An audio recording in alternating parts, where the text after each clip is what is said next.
let's get right into it. I got me some ice cream right now. That's what I'm gonna be eating. But we ready to get the video started. Nice and simple today, my friends. Who won a WWE title in the shortest amounts of matches? Take your plug, let's plug in, and we go. Number 20, the Great Khali in the WWE World title. It only took the Great Khali 29 matches before he had that big gold belt. And the way he won it was totally ridiculous. Because it was on the 20th of July 2007 SmackDown where we did have a vacated title. For some reason, Vince McMahon went, well, I think we must decide this with a battle royal. And of course, that was madly unfair. The Great Khali was massive. Who the flub was going to throw him out? After this too, Khali just worked squash matches until we tried to do a feud with The Undertaker. Listen, don't take it from me. You could hear Mark Calloway talk about it in his own podcast.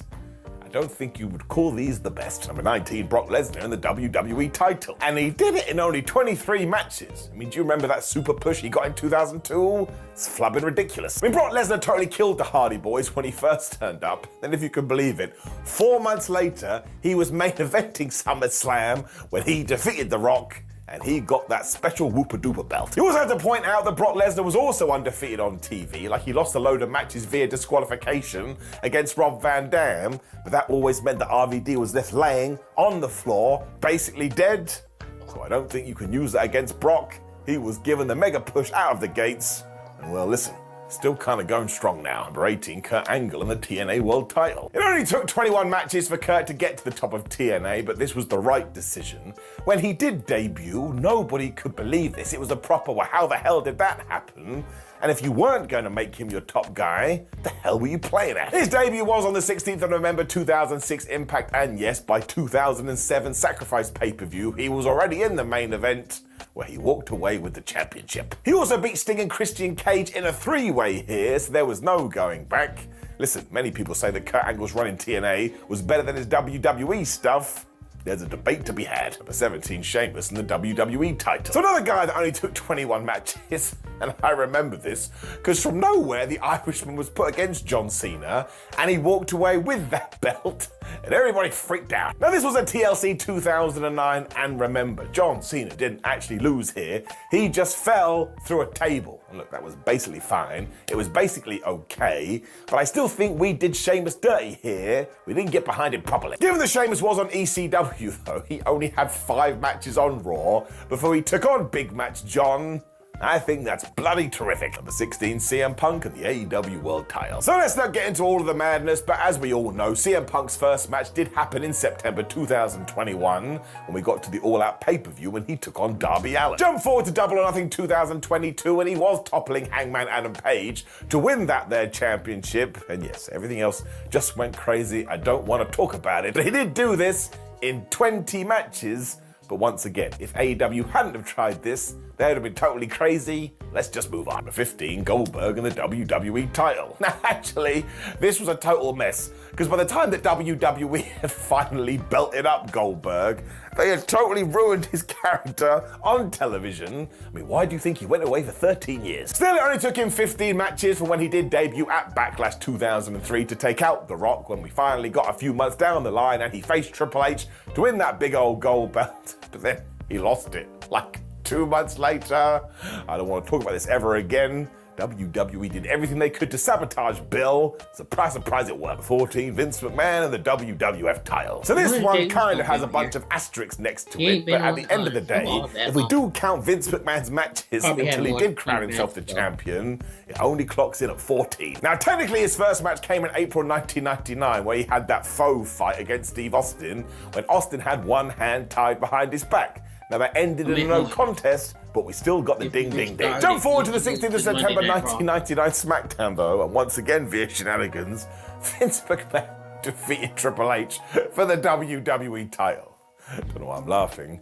One of the stupidest things they ever did. McMahon never lost this title either because he vacated it. Next one, number 13, Kane and the WWF title. So obviously Kane debuted at the October 1997 Bad Blood pay-per-view where he ripped the door off the Hell in a Cell, and then within 13 matches, he was the champ. Everybody forgets about this too, but it happened a few months later at the King of the Ring 1998, where he did defeat Stone Cold Steve Austin in a First Blood match. Remember that? He had that voice box. The blood on you this Sunday will be for real. It was weird. But of course, no one talks about that because it was like that Mankind got thrown off the top of that cage. Also within 24 hours, Steve had won the belt back. What are you going to do? Number 12, Ric Flair and the WWF title. 12 matches! That's all it took after the Nature Boy had jumped ship from WCW. And when he did arrive in late 1991, he still had WCW's world title belt, because as we talked about before, he had fallen out with WCW management, and they owed him $25,000, which is the deposit you had to put down for this title. And as nobody was going to give it back to him, Flair just turned up on WWF TV with this damn thing. Now that got the company in legal hot water, which started a domino chain of events. But when we got to the Royal Rumble in 1992 and we did have a vacated title, Vince went, all right, well, we've lost that one. Let's just give the WWE Championship to Flair. And he did. Given that he did debut on the 29th of September 1991, though, and of course the Royal Rumble came in early 1992, this happened so fast. But if you were a hardcore fan, you weren't the least bit surprised. I mean, it was Ric Flair, number 11, Bron Breakker, and the NXT title. Can you believe he only did this in 9 matches? I think I forgot. Now, some people like to pretend the NXT World Champion doesn't mean anything just because it does change hands all the time. But that's the point of the developmental system. And listen, if Bron walks in the door and everyone agrees this is the guy, then you make him the guy, deserves a shout out. He had only had 9 TV scraps though until we got to New Year's Evil in January 2022 when Breakker did indeed defeat Tommaso Ciampa. And now he was the guy. Guess who one of the people he beat during these matches were too? It was LA Knight.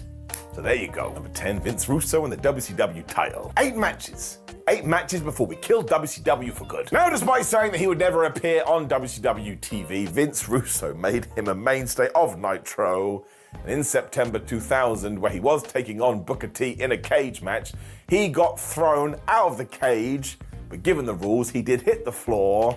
So now he was the champion. Look at my face, this sucked. He was another guy that never lost this either because he vacated it 1 week later. Just makes me mad. Number 9, Karrion Kross and the NXT title. So we are back once again with the Renegade Master, but Karrion totally smashed Bron Breakker. He did this in 7. And this was because Triple H knew exactly how he wanted to book Kross, which was as an absolute machine. So come May 2020, he absolutely killed Leon Ruff in a match when he was chasing down the title. That was at TakeOver XXX as well when he did beat Keith Lee. Listen, you can't really fault this push. When Karrion Kross was the champion, I remember thinking, well, nobody can beat that guy. Then it all kind of went a bit strange. But once again, you just got to get what you're given. Number 8, Rio in the AEW Women's title. Because Rio did this in 5. I never realised that. This was right after Tony Khan did introduce the women's title in October 2019. And the match was Rio versus Nyla Rose. Rio got the victory. And yeah, if you do some quick maths, you're like, oh my gosh, we can count the amount of fights she's had so far on one hand. This is the beauty of having a brand new promotion. You just gotta pull some triggers. As we know too, Rio's run in AEW has always kind of been hampered due to visas issues and the fact he lives in Japan. But I stand on this even in 2024. The right thing to do. Number 7, Ethan Page and the NXT title. I love this one. It made me so damn happy. 4 matches. And this was so crazy, because in February 2024, Ethan Page was on Ring of Honor doing his own thing, which was interesting, but not being highlighted, when he left the company, and yes, from nowhere, he debuted in NXT. We then get to NXT Battleground in June, so only a few months later, and Ethan Page was able to defeat Trick Williams. And I just want to tell you this, ever since then, I think he has been doing tremendous work. We ain't stopping here, friends. You wait until he does get that call up. He is going to show us all. Number 6, Mick Foley in the TNA title. He followed Ethan Page's lead. He also did it in 4. Now, never forget that Mick Foley never wanted to join TNA, or at least he was 50-50 on it, but after trying to do guest commentary for WWE and getting so mad at Vince McMahon yelling in his ear, he left the company and thought, you know what? I'm not ready to retire. I'm going to TNA. He did indeed debut in January 2009 when he fought against the main event Mafia because he didn't want them to win. And I suppose that put him in a right top spot. So after only a few matches in April, we went to the Lockdown pay-per-view and it was Foley versus Sting. And in somewhat of a surprise, Foley won. But I remember always being very pleased about this because Mick Foley was never truly treated as the top guy.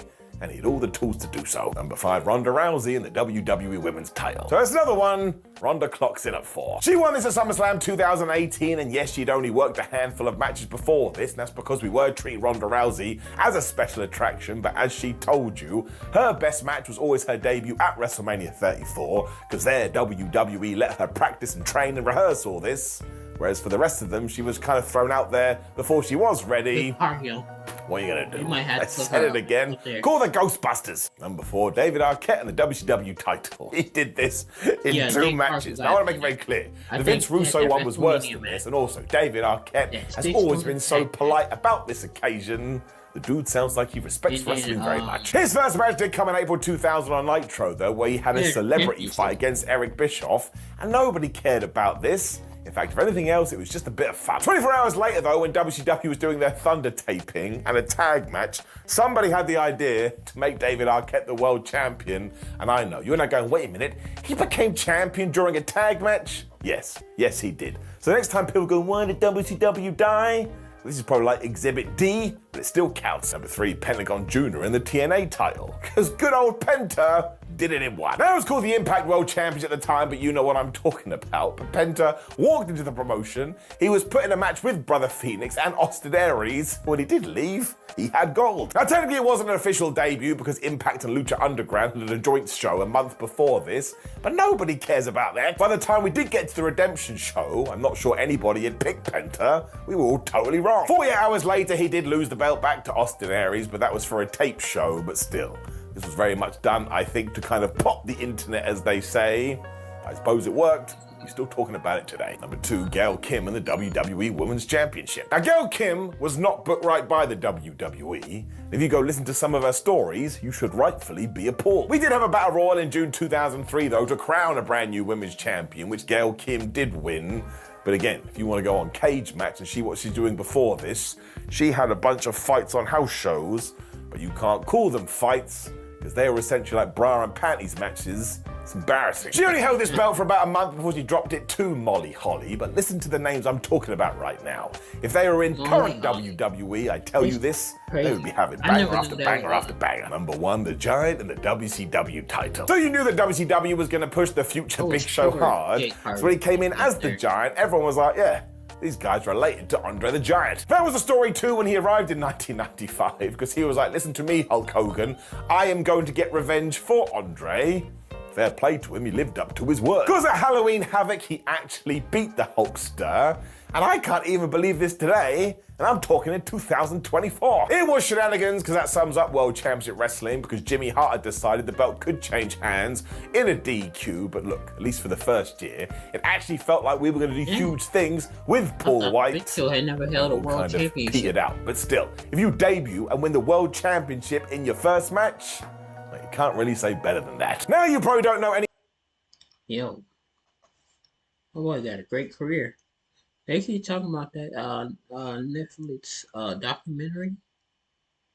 It doesn't it not drop to like the 26th? No, today's the 25th. It might have dropped in like maybe the UK or something. But nah, people need to chill out.